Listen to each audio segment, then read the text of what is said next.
Alhamdulillah, Alhamdulillahirabbil alamin. Wassalatu wassalamu ala Rasulillah amma ba'd. Jamaah salat tarawih yang insyaallah dimuliakan oleh Allah Subhanahu wa taala. Marilah kita bersama-sama bersyukur dan memuji Allah Subhanahu wa taala atas berkat, limpahan rahmat dan karunia-Nya.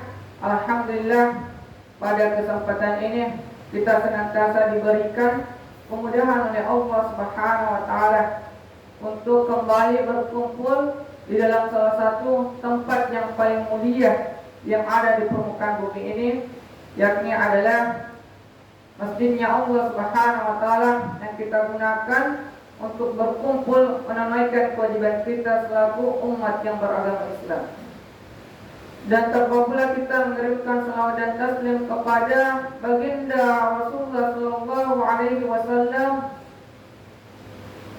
sosok uswatun hasanah bagi kita sekalian, sosok yang senantiasa memanfaatkan setiap detik hembusan nafasnya untuk taat kepada Allah Subhanahu wa taala. Jemaah salat tarawih yang insyaallah dimuliakan oleh Allah Subhanahu wa taala. Kita bersyukur kepada Allah Subhanahu wa taala sampai detik ini kita senantiasa diberikan kemudahan untuk bernafas jamaah sekalian, untuk menghirup setiap detik nafas yang masuk di dalam tubuh kita jamaah sekalian. Bahwa ketika misalnya kita melihat saudara-saudara kita di luar sana, maka mereka biasanya mengeluarkan dana yang begitu banyak untuk menghirup yang namanya udara jamaah sekalian. Tetapi kita sama-sama berpikir, apakah pernah Allah Subhanahu wa taala meminta bayaran bagi kita sekalian? Otomatis tidak jamaah sekalian. Itu merupakan salah satu tanda besar rasa sayang, kasih sayang Allah Subhanahu wa taala kepada kita sekalian. Jadi bagaimana cara kita mensyukuri nikmat tersebut? Dengan kita gunakan dalam ketaatan kepada Allah Subhanahu wa taala. Jamaah salat tarawih yang insyaallah dimuliakan oleh Allah Subhanahu wa taala. Terasa Ramadan sudah masuk di malam ke-6 jamaah sekalian. Alhamdulillah sudah 5 puasa kita telah berlalu. Yang harus kita sama-sama ketahui jamaah sekalian, apakah motivasi dan semangat tersebut masih melekat di dalam diri kita sekalian sebagaimana di awal Ramadan jamaah sekalian. Karena ketika misalnya kita tidak mengetahui hikmah daripada bulan suci Ramadan ini, maka motivasi dan semangat tersebut biasanya akan luntur seiring dengan berjalannya waktu jamaah sekalian. Untuk itulah kita sama-sama akan mendengarkan beberapa hikmah yang kita bisa dapatkan di bulan suci Ramadan ini jamaah sekalian. Adapun yang pertama, Ramadan merupakan training keikhlasan jamaah sekalian. Karena ibadah puasa adalah ibadah yang memerlukan keikhlasan semata-mata karena Allah Subhanahu wa taala. Karena ibadah puasa ini diidentik dengan hubungan manusia dengan penciptanya jamaah sekalian. Karena seseorang tidak bisa diketahui mereka sedang berpuasa ataupun tidak tatkala dia tidak mengucapkan kepada saudaranya jamaah sekalian. Untuk itulah puasa betul-betul mengajarkan bagaimana kita bisa memiliki sifat yang namanya keikhlasan jamaah sekalian. Jadi puasa Ramadan ini sebagai langkah atau momentum yang bisa kita gunakan untuk mengerjakan seluruh amalan-amalan yang lainnya dengan penuh keikhlasan kepada Allah Subhanahu wa taala. Karena Ramadan ini jamaah sekalian merupakan sebuah pembelajaran bagi kita sekalian, sebuah muhasabah bagi diri kita sekalian.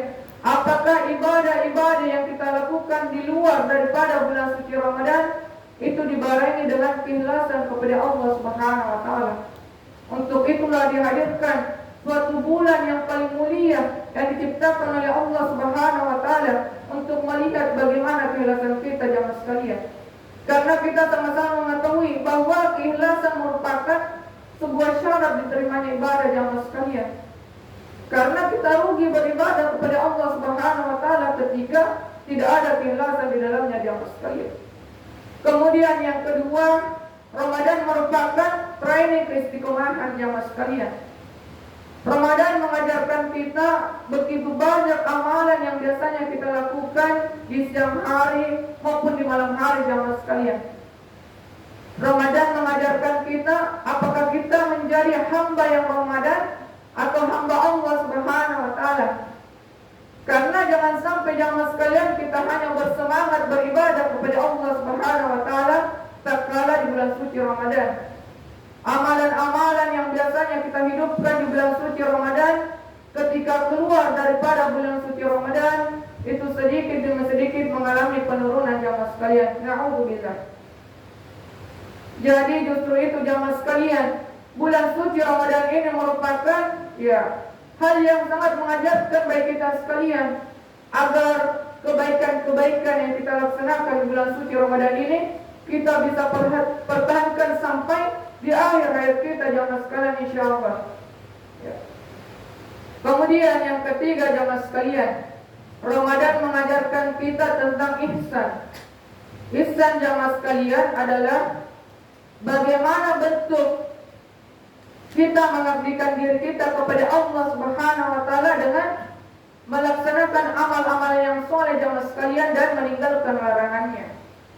Karena kita sama-sama mengetahui begitu banyak orang-orang yang ketika pada malam harinya mereka tegak melaksanakan ibadah kepada Allah Subhanahu wa taala dan pagi hari mereka menahan lapar dan haus, tetapi mereka tidak mendapatkan apa-apa jamaah sekalian. Karena mereka tidak mengikuti rambu-rambu yang harus dipatuhi tatkala kita berpuasa kepada Allah Subhanahu wa taala. Kita harus menjaga lisan kita agar tidak mengeluarkan kata-kata yang bisa mendapatkan keburukan bagi kita maupun saudara kita yang lainnya jamaah sekalian. Bagaimana cara kita menjaga mata kita agar tidak melihat hal-hal yang syahwat jamaah sekalian. Begitupun juga dengan yang lainnya. Jamaah salat tarawih yang insyaallah dimuliakan oleh Allah Subhanahu wa taala, itulah 3 hikmah yang harus betul-betul kita tanamkan di dalam diri kita agar kedepannya pembelajaran yang kita dapatkan di bulan suci Ramadan ini tetap kita tunaikan tatkala keluar daripada bulan suci Ramadan. Karena seorang finalis sejati, seorang pemenang daripada bulan suci Ramadan, tatkala amalan-amalan yang biasanya dia tetapkan di bulan suci Ramadan, dia tetap tunaikan ketika keluar daripada bulan suci Ramadan. Jemaah salat tarawih yang insyaallah dimuliakan oleh Allah Subhanahu wa taala. Inilah mungkin penyampaian singkat kami. Mudah-mudahan kita bisa mengambil ibrah atau manfaat di dalamnya dan kita bisa menerapkan di dalam kehidupan sehari-hari kita. Kami akhiri dengan ucapan wabillahi fi sabilil khair fastabiqul khairat. Wassalamualaikum warahmatullahi wabarakatuh.